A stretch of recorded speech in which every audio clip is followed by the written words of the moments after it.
So bringing up to the stage, another phenomenal woman, Anawya Quashie. Born and raised in New York City, she attended Fairfield University, achieved a Bachelor of Science in Marketing. Anawya joined Teach for America in 2019 and is now a proud Teach for America alum. Today, Anawya works at Meeting Street Academy Spartanburg as a third grade player coach. Ladies and gentlemen, Miss Anawya Quashie.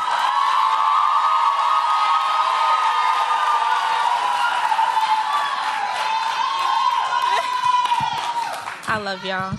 I love you too. All right, good morning, everyone. First, I would like to say thank you, everyone, for being here today. And a special thank you for the people who woke up 3 o'clock this morning to get on that bus to be here in preparation for our students next week. My name is Anawya Quashie, and I would like to say a special thanks to Principal Kendron, a special thanks to CR for giving me the opportunity to stand up here with you guys and speak about the most amazing school in the nation. A school that is dedicated to improving our students' lives every single day in South Carolina. So like the presenter just said, my name is Anawya Quashie. I am from Queens, New York, born and raised. I was born into an immigrant family, so I'm Jamaican and Guyanese. Any Caribbean people here? No? Oh, okay. Okay, we have some Caribbean people in the house. But my parents had me at a very young age. They had their first child at 15 and 16 years old. And even though they had me at a young age, my parents instilled in me that education is very important. So although they did not go to college, although they did not finish high school, they made sure to let me know education is not an option. And they did not play about grades, y'all. My mom was a tyrant when it came to grades. But I remember one cold winter morning in New York, my father came home from the train and he showed an advertisement that he saw on the train. And this was an advertisement being ran while I was in high school. The advertisement reads, "I'm twice as likely not to graduate high school because you had me as a teen. Kids of teen moms are twice as likely not to graduate than kids whose moms were over the age of 22. And I remember my father looking me directly in the eye and telling me, this is not going to be you. You are going to go on to college, you are going to finish high school, and you're going to do more with your life. And I remember my mom in the background like, yep, that's right. You're going to do what you're supposed to be doing. But yes, my parents instilled education in me, and thank God, y'all, I made it to college. So I defied the odds, and I made it to college.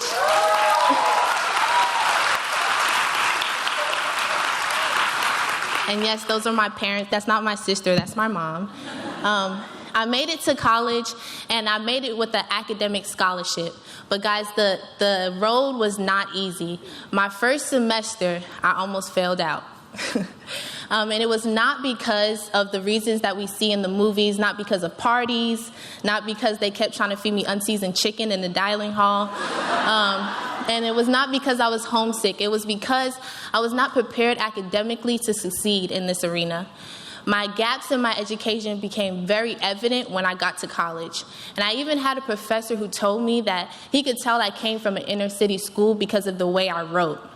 But nevertheless, I made it through and I pushed through because I could not go home and tell my parents that I am the first generation to go to college and I failed out. So I went on to my junior year and I earned a scholarship to go to South Africa. And I went to South Africa and I remember teaching these students.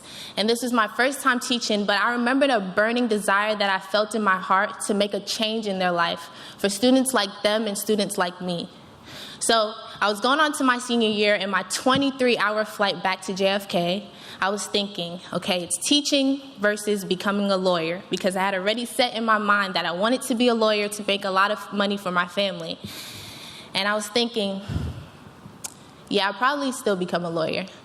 Teaching kids, that was cute, the children was cute, but I need to make a lot of money to help my family. But there's something about purpose that brings you in alignment to do with exactly what you're supposed to be doing at the right moment. So Teach for America had a different plan for my life. Somehow they knew I would be more effective as a teacher than a lawyer. And so they contacted me and they told me that they wanted me to join Teach for America because of all the amazing things that I was doing on campus. And I remember thinking, guys, I'm not gonna lie, I was thinking, is Teach for America the CIA? Because they know everything about me. And they have my number. How did they get this? But I was glad that I joined Teach for America because they did two very important things for me. They taught me about the political and economical disparities and how it shows up in our classrooms. And they also placed me at Meeting Street Academy, the best school I could be placed at as a first-year teacher.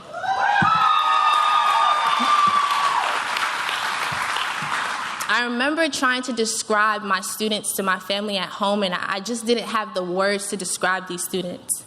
They are the most joy-filled, powerful, resilient students that I've ever met.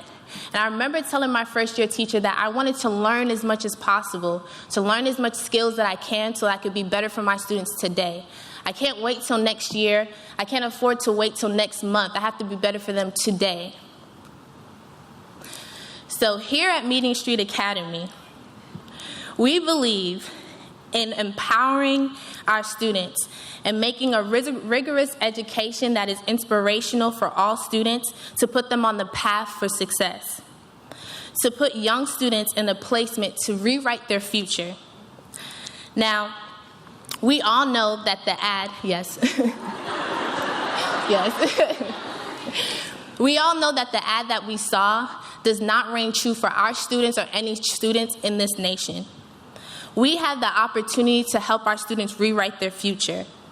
It is not that we set the expectations too high. It's that we don't set it high enough. It is not that our students cannot make it. It is that they're not given the opportunity to.